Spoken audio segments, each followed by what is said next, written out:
Hello, everybody. This is David Rovix with another episode of Discussions with David, coming to you on October 30th, 2020 from Portland, Oregon. We're broadcasting on the Facebook pages of Popular Resistance and KBOO Community Radio here in Portland, Oregon, as well as on my own Facebook, YouTube, Twitter, Twitch, LinkedIn, VK platforms. These broadcasts go out 3 days a week, Tuesday, Wednesday, and Friday at 10 a.m. Pacific, 1 p.m. Eastern. And then they also get turned into podcasts, which you can find if you look for This Week with David Rovix, wherever you get your podcasts. And I have the great pleasure of spending the hour today with Professor Stephen Zunes from the University of San Francisco, scholar on many, many subjects, author of many books, traveled all over the world, 60 different countries, I just learned from Wikipedia. And with no further ado, I'm just going to bring Stephen Zunes onto the screen. Thank you so much for joining us at this pivotal moment in the history of who knows what. We're at the end of October 2020. The election is in a few days, and you have been participating in many different panel discussions and interviewed and writing articles and all sorts of stuff related to the possibility of a coup d'etat in the United States in a few days. And I wonder if we could just start with what you think is going to be happening over the next several days. I mean, this is it's a horrible question to ask people to predict anything. I noticed that people on radio, on NPR are really avoiding making predictions much more than they ever used to. But what do you think? Well, I think that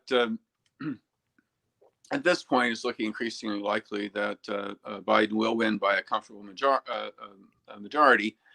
But if it's at all close, there are some very real risks of Trump and the Republicans conniving to stay in power.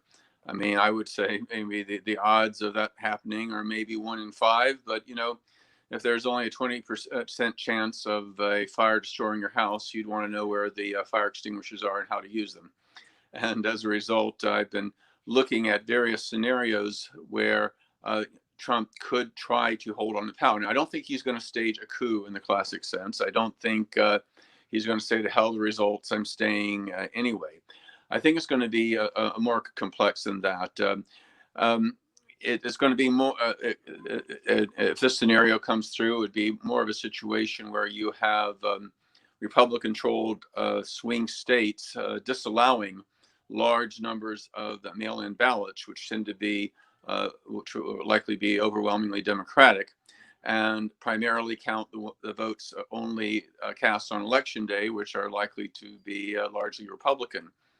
And as a result, they would then, for example, the state legislator would appoint the Republican electors to the Electoral College, which arguably they could do. And if challenged in court, the federal courts, which are overwhelmingly dominated by Republicans, including some very ideological ones, could indeed declare Trump's victory legal when the Electoral College meets on December 14th. There are other variations of how this could be done, but it's a very real threat. And as a result, I've been, looking at cases of stolen elections, coups d'etats, and other things in other countries where people rose up in large-scale nonviolent resistance and have tried to, see what we might be able to learn from these case studies. When Chavez, the coup against Chavez in Venezuela was a pretty classic example of millions of people pouring into the streets and reversing history that might have happened then, huh? A lot of, of course, 2016, Hillary Clinton actually won the popular vote. It's by 3 million votes. And a lot of people have varying levels of understanding of the complexities of the Electoral College, but and how the whole vote works by state and how the states that have actually small populations with disproportionately Republican are also disproportionately represented in this whole process in a very undemocratic kind of way. But, do you think that the extreme turnout of voters all over the country is going to mean more votes for Biden? I know that's the traditional wisdom, but do you believe that's actually true? I think so. The high turnout has traditionally favored the Democrats. Now, the Republicans have been really going overtime and get out the vote. They have there's been an increase in Republican registration and the like, but I've seen it even more so on the Democratic side. But again, the problem is that as you point out, it doesn't matter who wins the popular vote. It's who wins the electoral college. And in addition to the sort of automatic advantage that Republicans have in that, by manipulating the results, they could shift things. Indeed, one other scenario I should mention is that if there are competing sets of electors from certain states and neither are seated, neither candidate could get a majority in the electoral college. If that happens, it goes to the House of Representatives when the new Congress convenes on January 3rd. But the Constitution says, well, that in that situation, the House then elects the president. It's not by individual members, where the Democrats have a majority and presumably would have an even larger majority after the election in November. But it would end up, it's actually one vote per state. So whoever has the majority of state delegations would win. And at this point, the Republicans have the majority of state delegations because, single district Republican states like North Dakota, South Dakota, Wyoming, have as many votes in this scenario as California, New York, and Illinois, which are overwhelmingly Democratic, though much larger states. And there are also some other weird provisions as well. But my point is that there are ways that arguably Trump could legally win the election, though it would mean indeed discounting a lot of mail-in ballots and the like. And if the courts upheld this kind of stolen election like they did in 2000, how would Joe Biden respond? I mean, when the Supreme Court, for example, just give another example that when we'd have a number of states where counting the mail-in ballots is a much slower process. It's not done by a computer automatically like voting machines. You could see how Republican election monitors could like go through every single one. Are you sure the signature is the same? And if it's not exactly right, it doesn't count. Or if they use their middle initial instead of their full name on their signature relative to how they registered. Or if they reverse the print part and the signature part, or if they didn't put the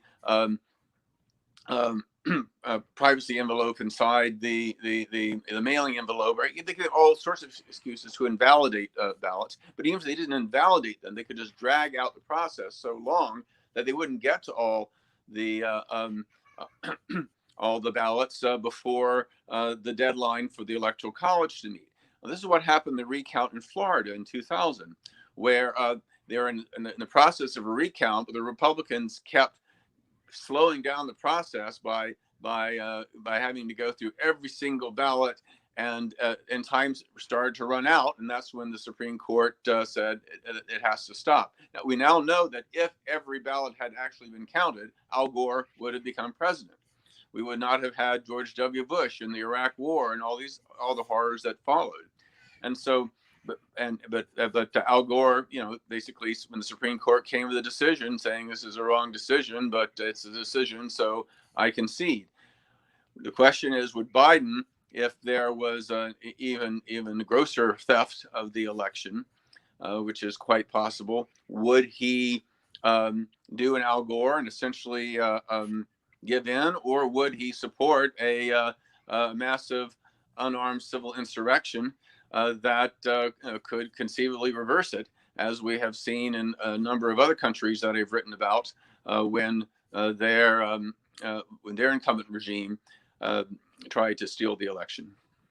And whether Biden and the leadership of the Democratic Party would actually try to stand up to basically an attempted coup is really a matter of very much a matter of question, right? I mean, a lot of people might think like, well, of course they would. It would be the obvious thing to do, but well, in the past they haven't, and also they've made it that the DNC, it seems to me, has made it very clear that they would prefer a Trump presidency to a Sanders presidency. Yeah, but yeah, again, Sanders unfortunately is not a factor here. But are they willing even to stand up to to uh, to bring in a centrist Democrat, and that's the question. But what's interesting when I did a recent article that was published on the website of the International Center on Nonviolent Conflict, where I looked at 4 case studies of countries where the incumbent regime tried to steal the election.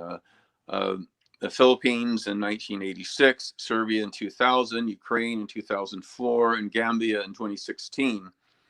And in each of these cases, the candidate whose victory was the incumbent regime tried to steal was a centrist, uncharismatic kind of consensus of the more democratic establishment. It was not the favored of the left. It was not the not someone that the people in the more activist wing of these societies were particularly enamored with. But they recognized that they were not going out onto the streets to defend this particular candidate or their policies. They were out there to defend democracy. They were out there to overthrow an increasingly authoritarian incumbent. And so you are able to see sort of the grassroots left and the centrist political establishment unite for the sake of preserving democracy. So this united front idea is pretty crucial in this context, huh? Very, very much so. And as you and many of your listeners may know, I have been outspoken critic of Joe Biden. Yeah, and given that I live in a solidly blue state, I actually voted for the Green Party, Howie Hawkins, for president. Me too. Even as I'm encouraging those in swing states to vote for Biden. But so when I talk about the importance of a willingness to engage in massive non-cooperation, again, this is not out of any love for Biden, but again, that is not untypical of societies that are faced with this kind of threat. And pivoting slightly to a related subject. I mean, when Biden is campaigning, one of the things that I hear him talking about a whole lot is basically how great the Obama years were and how the economy was booming, and basically things were much better. And he's not talking about the pandemic, but I mean, he's talking about the pandemic, but not in relation to the pandemic in terms of the economy. He was saying that his and Obama's policies were so good for the average American. And certainly my experience with the Obama years was my rent in this apartment that I'm sitting in right now doubled.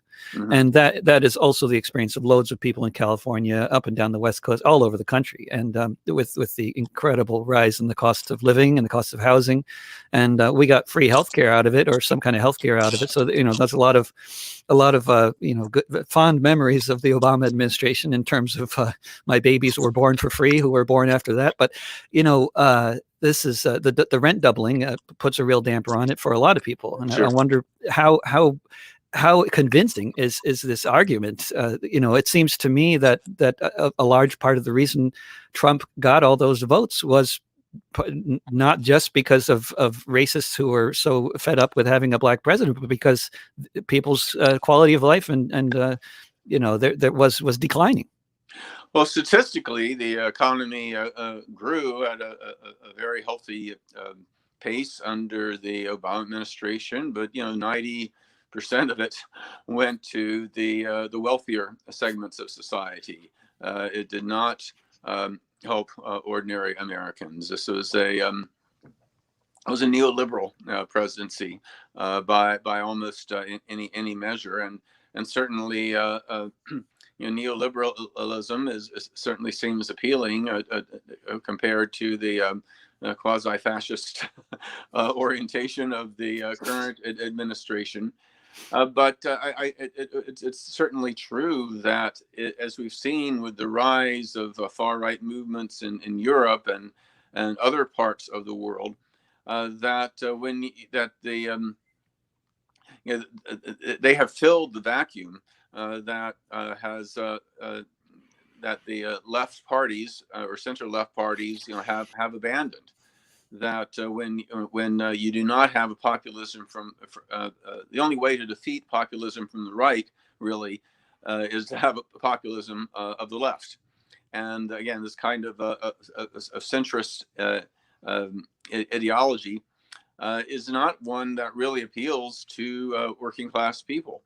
And what gives, in the United States at least, because we have a relatively high level of education, and the fact that many people in the establishment, including the Republican establishment, are just so disgusted with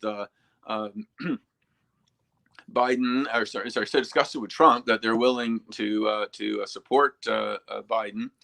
That may save us this time around, but it doesn't help us in terms of the longer term. I mean, what happens if we get a much more competent fascist, like a Tom Cotton or a Mike Pompeo or somebody like that 4 years from now? So that really not only do we need to push the what will hopefully be the forthcoming Biden administration to the left, because of the importance of the policies that need to be enacted, for the sake of the people of this country and the world. But it's also important to prevent Republicans from getting back in anytime soon, especially given how far to the right they have become. So that's really critical. I mean, the hopeful. I mean, there's nothing in Biden's record that really would indicate that he is willing to make the progressive structural changes that are needed, that will meet the needs of working class people, so that they can indeed support the Democratic Party again. But what's interesting, though, is you could said the same thing about Franklin Roosevelt in 1932. Yeah. Or Lyndon Johnson. They rose to the occasion. It was because Roosevelt ran as a fiscal conservative, as one who really wanted to address the debt and kind of get us out of the Depression by trickle down. But because the labor movement, and because various populist campaign, including Huey Long's and others, Norman Thomas and the Socialist Party was gaining in strength, and that he felt obliged to create the New Deal and the amazing social reforms that had the United States going in the direction of a social democracy for a time there. Similarly, Lyndon Johnson, I mean, he was a Texas Democrat when he ran for in the Democratic presidential primaries in 1960, which Kennedy ultimately won.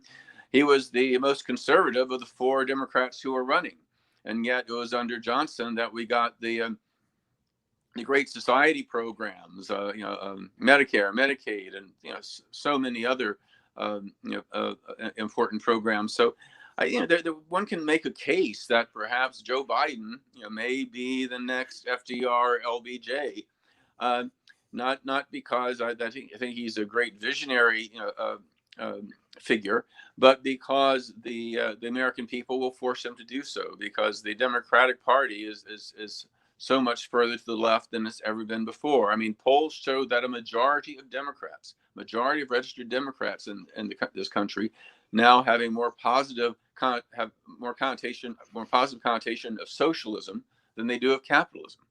And that's quite a thing, especially among the youth. Yeah, very much so. And the needs are very, very real. So if the Democrats can take the Senate as well, I think they're really, and people keep on pressing these issues and pressing them hard. I think it is quite possible that Biden may be one of our most progressive presidents in history, at least on domestic policy, which is something that one would not have would not assume, again, based on his record. And although it was the Roosevelt administration that initiated the New Deal, it ended up having pretty widespread Republican support, didn't it? Well, not initially. I mean, they fought it tooth and nail, but when Eisenhower came into office, he basically froze expansion of any such programs, but he more or less left those that Roosevelt and to a lesser extent Truman had brought in place. Similarly, when Clinton was elected in 1992, he kept Reagan's dismantling of many of these kind of programs in place, and the deregulation and all the other disastrous things, and so but it's what's really striking, or just thinking about Eisenhower, is that Biden's called for dramatically increasing the tax burden on corporations and the wealthy in response to the huge cutbacks of Bush and if only we could get back. But what Biden's proposing would still put these tax rates well below what they were under Eisenhower. Well below. I mean, the tax rate under Eisenhower was it was like along the lines of what Denmark is today. Yeah, exactly. And the other big difference, just to switch to foreign policy for briefly, when the British and French, with the support of the Israelis, invaded Egypt in 1956, they wanted regime change to overthrow Nasser, who they accused of having weapons of mass destruction and support for terrorists and being a new Hitler and all that kind of thing. The same rhetoric we used in the invasion of Iraq. Eisenhower stood up to them and said, no, we don't like this guy either, but this is a clear violation of the United Nations Charter. It's going to destabilize the region, and we're not going to let you do it. Whereas Biden, of course, was one of the big cheerleaders for the invasion of Iraq, and as head of the Senate Foreign Relations Committee, limited testimony on the most critical foreign policy decision of a generation to a day and a half, and he stacked the hearings with war supporters, refusing to allow me, Scott Ritter, Phyllis Bennis, and scores of other scholars, arms control specialists, and others from testifying. Instead, bringing in these sketchy Iraqi exiles, which talked about how they'd seen all these weapons with their own eyes, and of course, U.S. troops would be welcome as liberators, etc. So there's a lot of bitterness, obviously, towards Biden that many of us feel over Iraq and other issues. He's also been one of the most hawkish people in the Senate when he was there, and supported the Israeli government and a number of issues. But I think on domestic policies, though, I think he can shift, and maybe even foreign policy. I mean, here's an interesting thing about Biden, about why I believe he might be malleable. There are those of us who opposed both the Gulf War and the invasion of Iraq that took place 12 years later, and there were those who, and of course, those who supported both wars. There's also quite a few people who supported the Gulf War because they saw it was legal, because the UN authorized it. It was a response to a clear act of aggression in the name of collective security when Iraq seized Kuwait, and it was clear the United States would win, pretty easily. Whereas, of course, the invasion of Iraq was none of those things. So any three of those combinations, supporting both, opposing both, supporting the Gulf War, opposing the Iraq War, makes sense. Biden, however, opposed the Gulf War and then supported the invasion of Iraq. That's very unusual. Which doesn't make any sense. What was his rationale? Yeah, it doesn't make any sense unless you are doing it for political reasons. That or you thought that that's where the wind was blowing. That's where you should vote in terms of your political future. So that would seems to give me some hope that maybe that he will be more likely listen to pressure, and he's not that ideologically driven. Because I mean, if you look at his history, he ran it when he first elected to the Senate in 1972. He ran as a McGovern anti-war Democrat.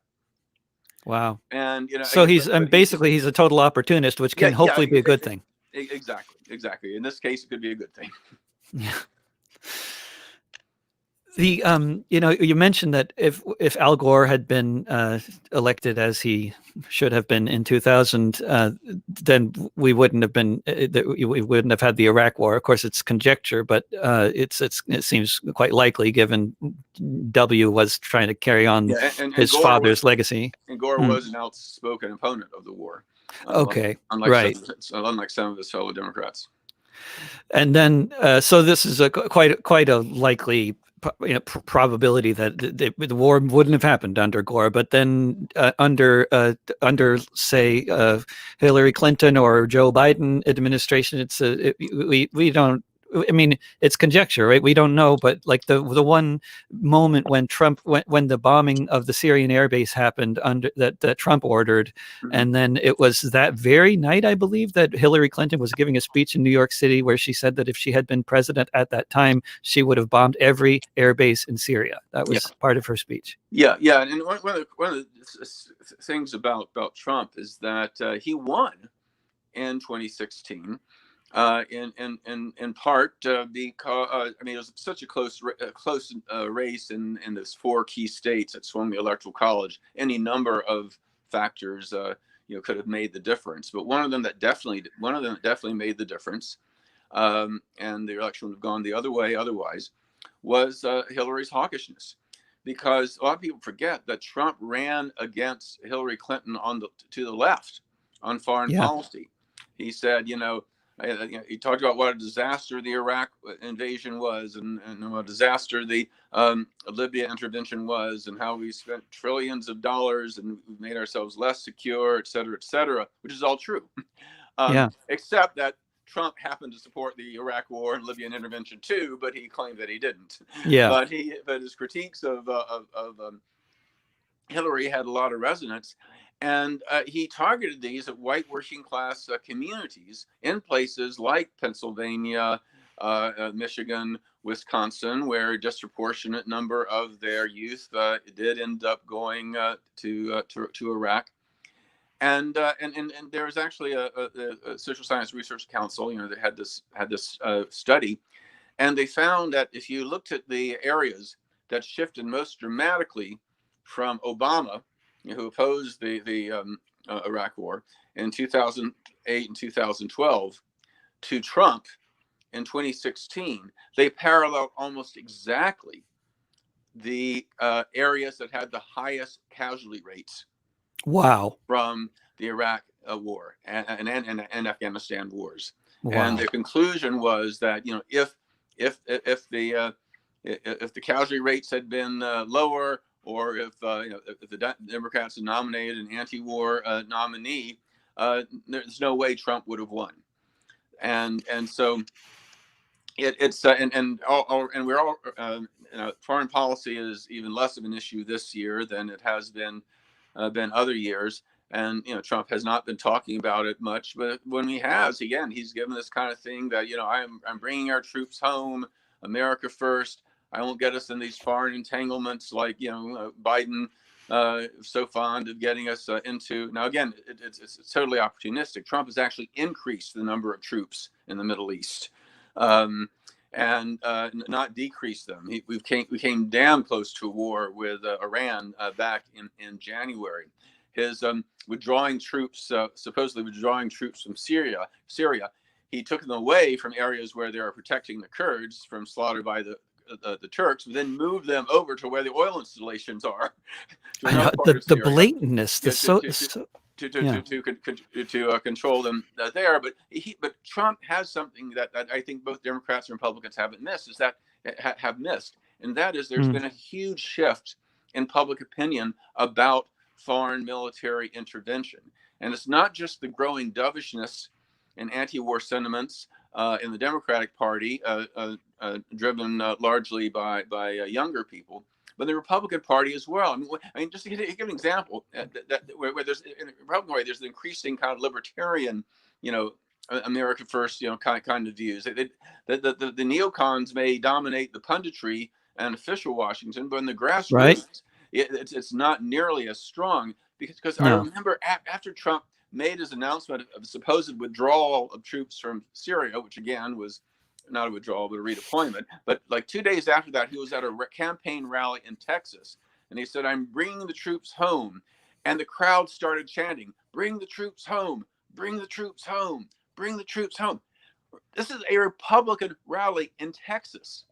Yeah, and this is what I think a lot of people didn't understand 4 years ago about Trump, and I'm not sure how well they understand about him now. And I mean, as you say, like I think it seems quite evident we're coming closer to war with Iran than ever. And now with the new policy of just hijacking Iranian oil tankers anywhere they find them out in the ocean. I mean, this is it seems almost inevitable to create to lead to war with Iran. I mean, how many oil tankers can Iran possibly afford to lose? Yeah, it's extremely important, and not to mention the fact that we have these military bases in Iraq against the express wishes of the Iraqi parliament, and they're there. I mean, ISIS has largely been defeated, at least as a conventional military force in Iraq. What the U.S. troops are there is to counter Iranian influence, and so. But if we were really into protecting American lives from these Iranian-backed militia, we would get our troops the hell out of Iraq. But we insist on keeping them there, creating this provocation.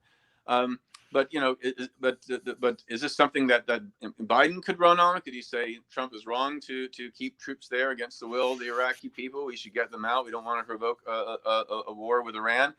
No, he's saying we should keep our bases there. Every time not to mention the fact that there would be no pro-Iranian militia in Iraq if we hadn't invaded in the first place, which was a war that Biden supported. Right. But any kind of historical analysis or that kind of thing is just totally lacking out there.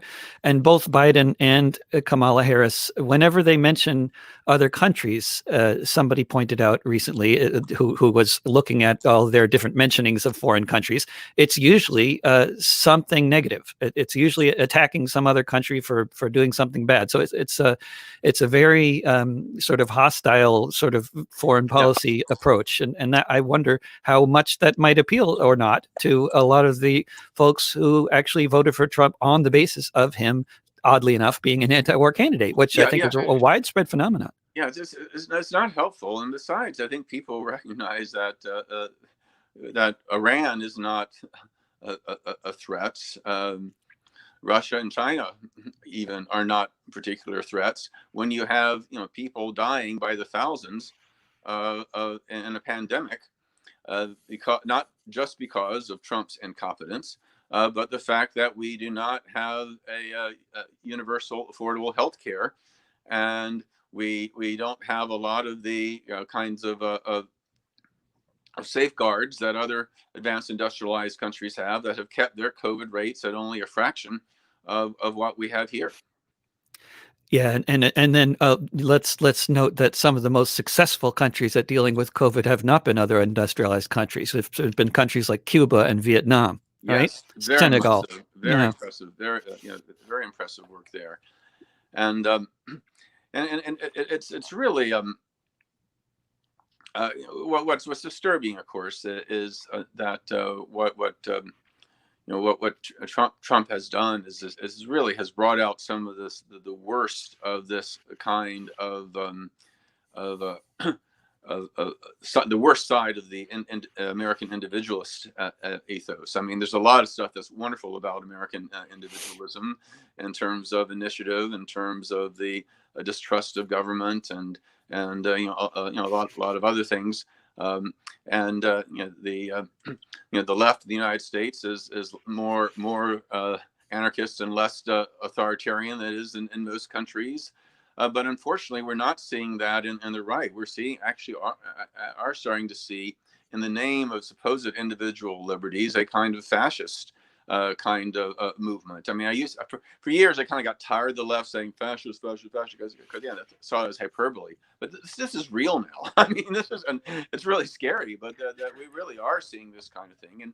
And as a historian, I mean, it seems like having studied history, it's just so many parallels with this kind of rise of fascism kind of thing that we're seeing. I mean, I know it's overdone, it's overly compared to, but like I mean, if we're talking about Germany or Italy in the 20s or 30s, but there's just so many parallels. It seems.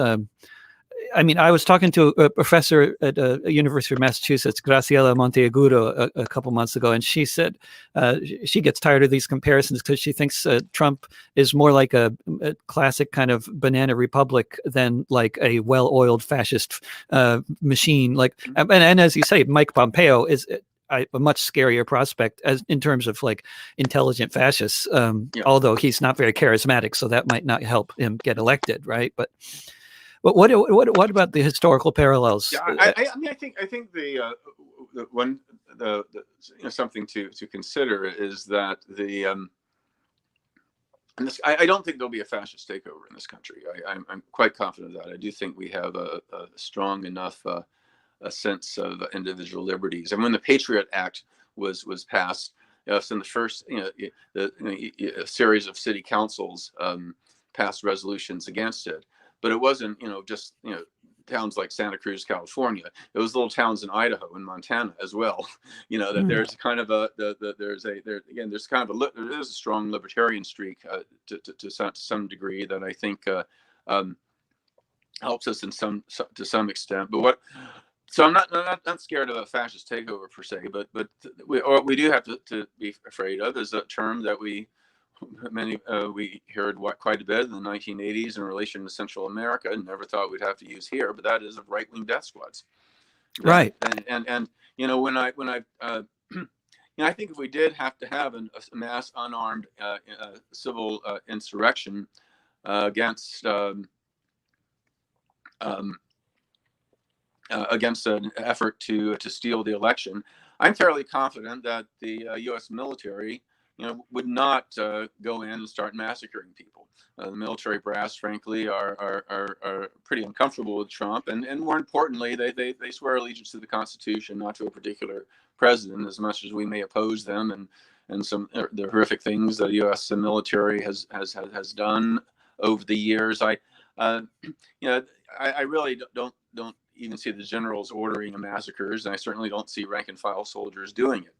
No, similarly, because it's worth noting also. Similarly, Democratic Democrats run most of the cities. They wouldn't order police to do that. I mean, Trump might send in, some of the nasties from ICE and from the federal prisons, like they did in Portland. But they're not that many of them relative to the millions who'd presumably be out in the street. So I'm not worried about the repression coming down against a mass nonviolent civil resistance movement. I mean, even in those four cases I mentioned, Philippines, Serbia, Ukraine, Gambia, the troops wouldn't fire on the crowds in those cases either.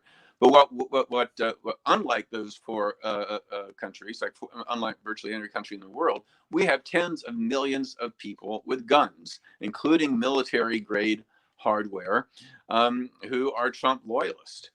And we really could see these people assassinating leaders and indeed engaging in massacres. Now, I don't think that would stop the movement. I think, if anything, it would strengthen it. If we look at the murders by the Night Riders, Ku Klux Klan during the Civil Rights struggle, that actually, got more sympathy and more support and more numbers and things like that. But I do think we have to look at the real possibility that we could have some martyrs in the coming weeks.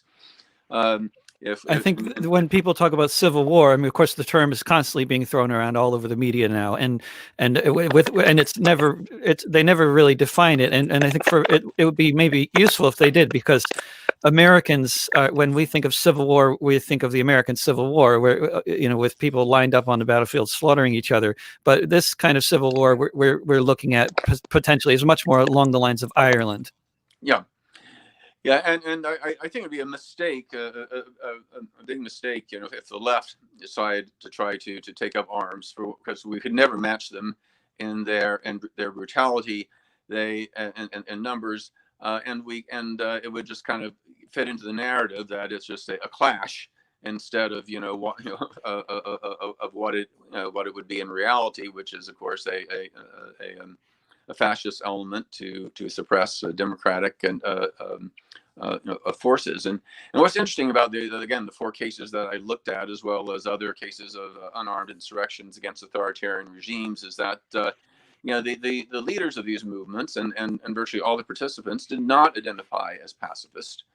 They were not committed to nonviolence, out of a principled or ethical, moral, sense. But they just recognized that strategically it was smarter to choose a whole different weapon system, to create a kind of, some people call it political jujitsu, some people call it backfire, some people call it the paradox of repression, but that the willingness to remain nonviolent in the case of violent provocations, again, it ends up increasing the support. It ends up increasing your numbers, and it's the numbers where we would have an advantage in trying to stop Trump illegally remaining in office. When you wrote a book last February, or published it, I guess you must have written it well before that, but about events in Sudan, which have been really, there's been huge uprisings in many different African countries over the past year or two, right? And Sudan being one of them. But what's now Pompeo's going around getting different countries in the Arab world to recognize Israel and open trade relations with Israel, and that has not gone down so well in the Sudan. The cases, the 2 other cases, of course, Trump and his supporters have been highlighting these as supposed peace agreements, but they're not peace agreements because these countries were never at war with Israel in the first place. 2 of Trump them, said maybe a few people died. Maybe there was a little bit of fighting. I don't know, but maybe there was a little bit of fighting. I was like, oh my God, have you ever read a book in your life? Bahrain, United Arab Emirates are tiny, super rich family dictatorships, that are that for the sake of arms sales and other arm transfers from the United States and some investment from and technological investment from Israel and stuff, were willing to unilaterally recognize Israel. Sudan's a very different case. For one thing, it's not a full recognition. The Sudanese government made clear that they don't have the power to do that. It's only up to Parliament, and Parliament, since they're going through their democratic transition, it hasn't even convened yet. But this is essentially a case of extortion, where basically the Trump administration was forcing Sudan to stay on the state sponsors of terrorism list, even though the regime that indeed had supported extremist groups over the years had been overthrown in a pro-democracy revolution. And where's the recognition of this? I mean, he's going there and talking to the government and I don't see any acknowledgement of the fact that this government he's talking about is no longer in power, and also the fact that half the country is currently underwater. Yeah, exactly. I mean, the huge floods and basically the sanctions that the U.S. has on Sudan, they are it's similar with the sanctions on Iran. It's not just about bilateral relations. It means that any other company or country or whatever that trades with them will be punished as well. I mean, the United States blocked the World Bank from providing emergency COVID relief to Sudan as part of a bigger package with other East African countries. I mean, and basically, so what Trump said to the Sudanese is that we will refuse to end these draconian sanctions, which are making it impossible for you to fight COVID, recover from the floods, and have any credibility with your people because things are such a mess. Therefore, jeopardizing your stay in power. The military might come back with a coup if you don't improve the economy. So you need us to take you off this list. But in order to do so, you have to pay the United States $350 billion, which is a huge amount of money for that poor 350 million, wasn't it? Million. Sorry. Million. Yeah. Okay. It's still a lot of money, but $350 million. And I mean, even that is hard for them to. For Sudan, yeah. To Sudanese, they're one of the poorest countries in the world. In payment for the Al Qaeda's attacks on U.S. embassies in Africa in 1998, even though in the old military regime had expelled Al Qaeda a couple of years before that. So now he's bringing it to Congress because only Congress can lift that designation. But now Chuck Schumer is saying no, Sudan needs to pay the families of 9/11 as well. And so it's really so again I think it's the underlying thing is that this Sudanese recognition or at least willingness to open trade relations and allow flights overhead or whatever else they did agree to, came from extortion. It's not like they have suddenly said, oh, Israel's cool, we don't mind what they're doing to the Palestinians, let's be friends. No, this is extortion, plain and simple.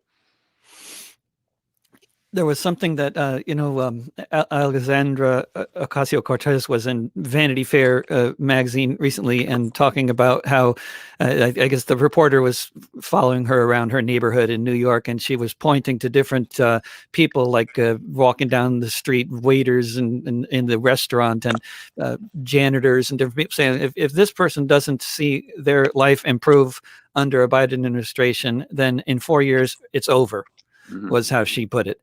And then we have, during the pandemic, huge numbers of people dying, the totally inept government response, and then but there we can have a bipartisan response in terms of foreign policy, and yet another of the biggest military budgets in the history of the world once again in this year, right? Yeah, I mean, Biden has not called for cuts in military spending. In fact, he's even said he's willing to increase it still further. I mean, this is we can't really address meeting our needs at home unless we address Pentagon bloat. And this really, I really have been arguing for a long time. We need to put much more focus. I mean, at least as important as defunding the police is defunding the Pentagon.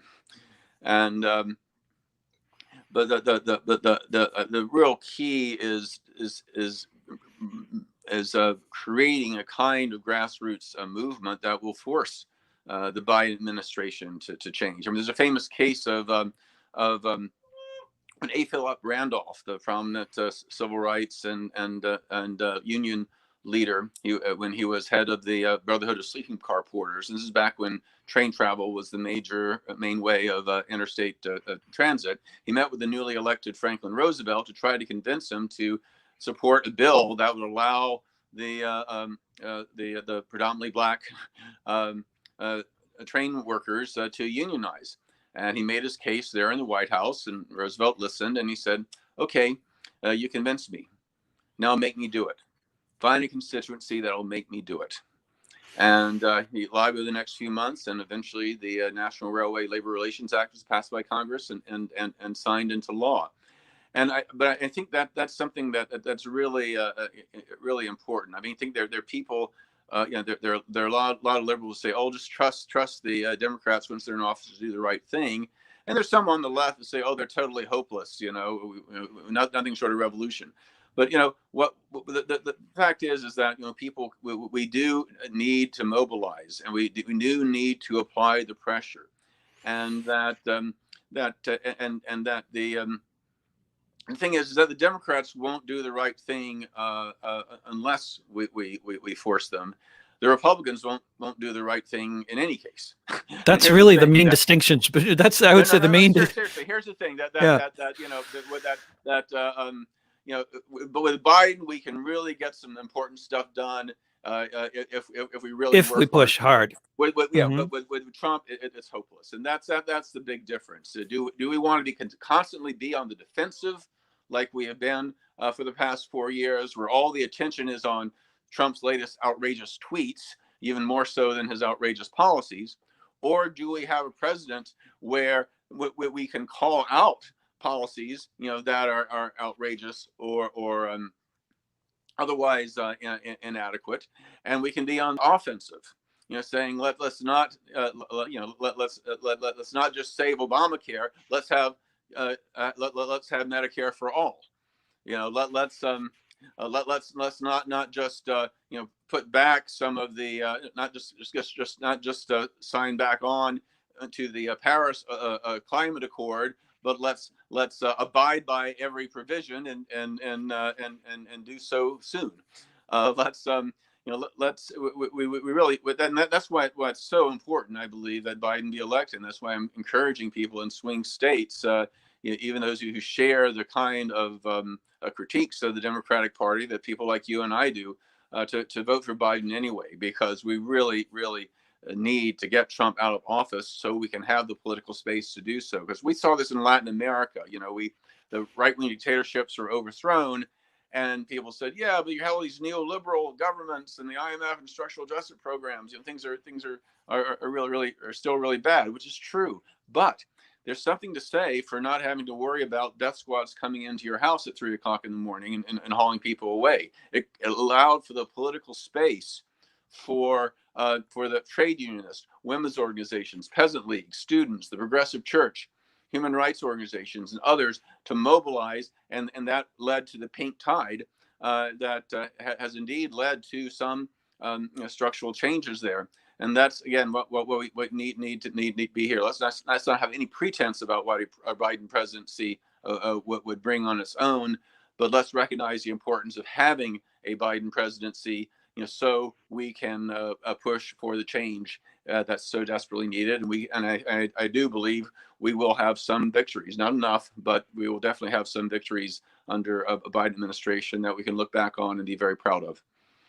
One of the things that I think about when I project the possibility of a Biden administration and the possibility that he might actually do what Trump is always saying he's going to do, and allow the DNC to be led by the more left elements of the party and do things like institute the Green New Deal, which will, according to the plan, involve millions of good union jobs, as he is fond of saying at his every speech. But I wonder if actually a resurgent far right in this country might actually be calmed by actually going ahead with the Green New Deal. Because, I mean, if we're talking about the white working class, we're talking about people who are largely going to be employed by the Green New Deal. Very much so, very much so. And I think getting good paying union jobs, getting people engaged and in ways that can actually improve the quality of life. I mean, that's the way that's really the way it's done.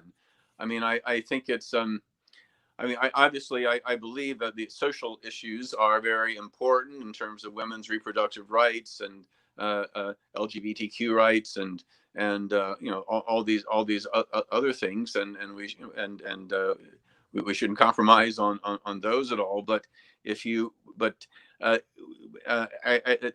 been really struck that as much as the Democratic Party has moved on those sorts of issues over the years, they have not been willing to take to put a higher priority on things like raising the minimum wage and a lot of other kind of basic things that would address people's real needs. Because the trouble is, if you make progress on some certain hot button issues that socially conservative people have problems with, they're willing to forgive that if there's progress in other areas.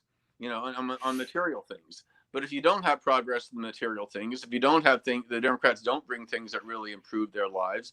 Of course, they're going to be susceptible to Republicans who jump on them, jump on these hot button issues, and make that the issue instead of the very real economic struggles that people are having. And it seems like over the past few decades of the Democrats more and more embracing what we're now often referring to as intersectionality and various different social issues. Their embrace of these kinds of questions in society seems largely to be a matter of having betrayed the basic interests of the working class in the first place, which of course also means they've betrayed all these people they're claiming to represent. I mean, here in Portland, a 2-bedroom apartment like the one I'm sitting in right now is unaffordable by the average Black family in the United States. So anybody, any progressive at any level of politics who claims that this is a progressive city led by progressives, I mean, it's just nonsense. Because how can it be progressive if Black people can't afford to live here? Exactly. And unfortunately, and this is a problem with a lot of progressive governments around the country, is that yes, you can try to engage in rent control. You can do what you can around the homelessness or whatever. But the real decisions that impact these kinds of issues are those that are made in Washington, federal, and so that the key is making it so. I mean, there's a Thomas Friedman, who's obviously someone I don't agree with on a lot of things, made an observation when riding on high-speed rail in China a couple of years ago that most Americans don't spend enough time abroad to realize how far behind we're getting. Oh my goodness!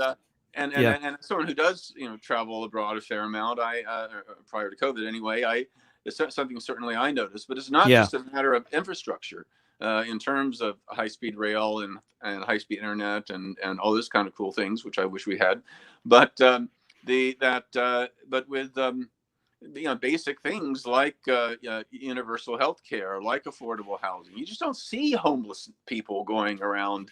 You don't see homeless people in the numbers we do here in the United States and most other advanced industrialized countries. And I mean, obviously some of the European cities are among the most unaffordable in the world, and yet they do offer enough subsidized flats so that working people can afford to live in them.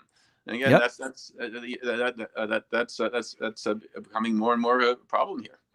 It was once we once had much more like European style housing policies, at least for large parts of the working population. I mean, really, there were significant during Great Society. A lot of people were lifted out of poverty, but that's a long time ago, huh? Yeah, and the thing is, and what's crazy is that our country is wealthier than ever. It's just that the wealth has gone, effectively from public programs which benefit society as a whole into the pockets of the super wealthy, and this really is unsustainable. I mean, even and what gives me a little bit of hope is that there are even enlightened segments of the capitalist class who are recognizing that the millionaire, this new millionaire group for higher taxation of the rich. They're very much so that.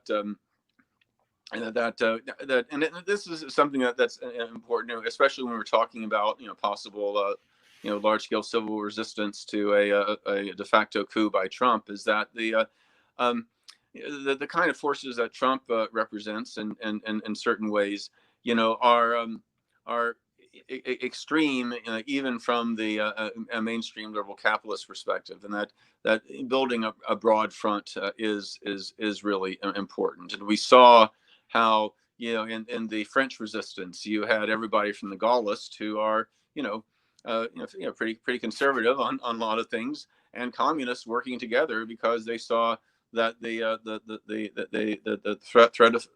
real threat was fascism, and they needed to put aside those differences long enough to overcome the immediate threat, and then they could go back to fighting each other. Exactly. As the French are so good at doing. And so I think we really need to have have perspective here, and recognize that that Trump does represent a particular extreme at this stage of late capitalism, but not a majority. And that we can that in certain areas that the left and the enlightened bourgeoisie can work together for improvement, to prevent fascism from coming, having some semblance of a liberal democracy, but even actually improving the material lives of many people. And the key is not to, on the one hand, get complacent and say, oh, that's enough, or believe that these mainstream elements are going to save us, but at the same time, recognize that we can build alliances where our goals are similar, and to depart and struggle against them in other areas. Yeah. Stephen, it's been a great pleasure having you on the show. I think other people probably got something out of it, but I sure did. Thank you so much.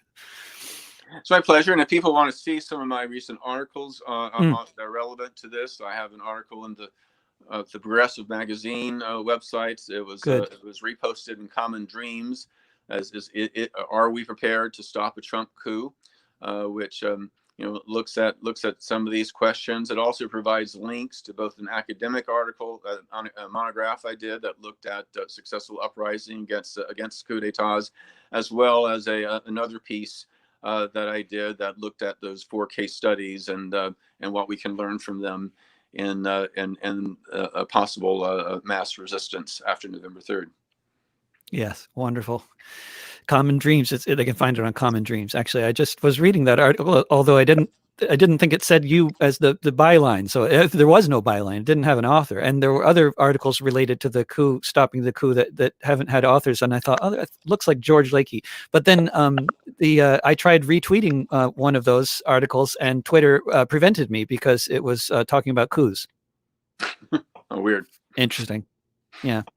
On that note, we can talk about social media next time. Right. Algorithms. Thanks so much, Stephen. My pleasure. See you again. And thanks so much, everybody, for joining this conversation with Professor Stephen Zunes. And look up that article in Common Dreams and other stuff he's been doing with George Lakey and other folks around trying to challenge the possible coup attempts in the United States. And you can find this discussion and all my other discussions in the Discussions with David playlist on my YouTube channel at youtube.com/drovics. And you can also find it on many other platforms, including archived in the video section of Popular Resistance's Facebook page, KBOO Community Radio's Facebook page, and in audio form. It will be up very shortly if you look for This Week with David Rovics on any podcasting platform. And tomorrow and Sunday, I'll be online most of the morning and most of the day on Sunday. We'll be live streaming a recording session of a radio play about Paul Robeson's visit to Peekskill, New York, which was just recently written by Nigerian English playwright Tayo Aluko. And that'll be a lot of fun. It'll eventually be out, I think by next month, it'll be out as an actual audio play, but if you want to tune into the recording sessions, we'll be live streaming the recording session that is being conducted on this very platform that we're using right now, which is StreamYard. All right. And then tomorrow at 1:00 p.m. Pacific time, 4 p.m. Eastern time, I'll be doing a little guitar playing workshop for everybody who wants to tune in. All right. And remember, don't pay the rent. Mutual aid will get us through. Trust your neighbors.